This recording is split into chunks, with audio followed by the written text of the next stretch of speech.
Assalamualaikum warahmatullahi wabarakatuh. Perkenalkan, nama saya Ridhi Wahyuni dengan NIM 2014 dari program studi Ilmu Administrasi Negara. Pada kali ini saya akan mempresentasikan materi pertemuan kelima dari mata kuliah Perencanaan Pembangunan.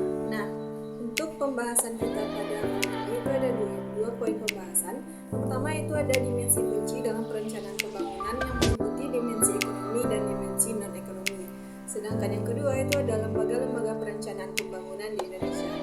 Oke, yang pertama itu langsung saja ke dalam pembahasan pertama, yaitu dimensi kunci dalam perencanaan pembangunan. Di sini yang pertama itu ada dimensi ekonomi, yang mana ini berkaitan dengan kegiatan-kegiatan ekonomi dalam perencanaan pembangunan yang meliputi 5 poin. Yang pertama itu ada kegiatan investasi, yang kedua kegiatan produksi, yang ketiga kegiatan perdagangan, yang keempat adanya pertumbuhan ekonomi, dan yang kelima ada pendapatan dan kemakmuran.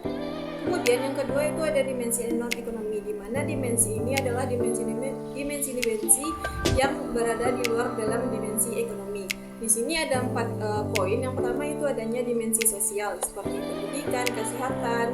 Kemudian ada kedua dimensi lingkungan yang menyangkut sumber daya alam ataupun iklim.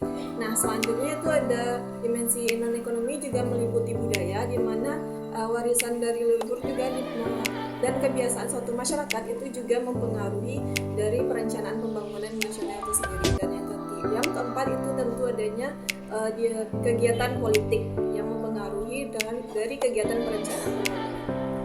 Selanjutnya itu poin kedua mengenai lembaga perencanaan pembangunan di Indonesia. Perencanaan pembangunan tentunya juga memerlukan sebuah wadah atau lembaga untuk mengatur regulasi-regulasi dari perencanaan tersebut. Adapun lembaga perencanaan pembangunan di Indonesia adalah Badan Perencanaan Pembangunan Nasional atau Bappenas yang bertugas menyusun rencana pembangunan nasional dan koordinasi pelaksanaannya. Selain Bappenas, ada juga lembaga perencanaan pembangunan di tingkat daerah seperti Badan Perencanaan Pembangunan Daerah atau yang biasa kita kenal dengan Bapeda, yang mana Bapeda bertugas untuk menyusun rencana pembangunan di daerah, kemudian mengkoordinasikan pelaksanaannya ke pusat. Kemudian, selain itu, lembaga perencanaan pembangunan Indonesia ini memiliki peran penting dalam memastikan tercapainya pembangunan yang berkelanjutan dan efektif. Adapun salah satu peran utamanya yaitu sebagai penyusun rencana pembangunan jangka panjang, menengah, dan pendek untuk mencapai tujuan pembangunan nasional. Kemudian, selain itu, lembaga perencanaan pembangunan juga memiliki peran dalam mengkoordinasikan pelaksanaan program dan kegiatan pembangunan antar sektor dan antar daerah. Dalam hal ini, tentunya lembaga perencanaan pembangunan mempunyai peran sebagai pengawas dan pengevaluasi pelaksanaan program dan kegiatan pembangunan untuk memastikan bahwasanya pembangunan tersebut dilakukan secara efektif dan efisien.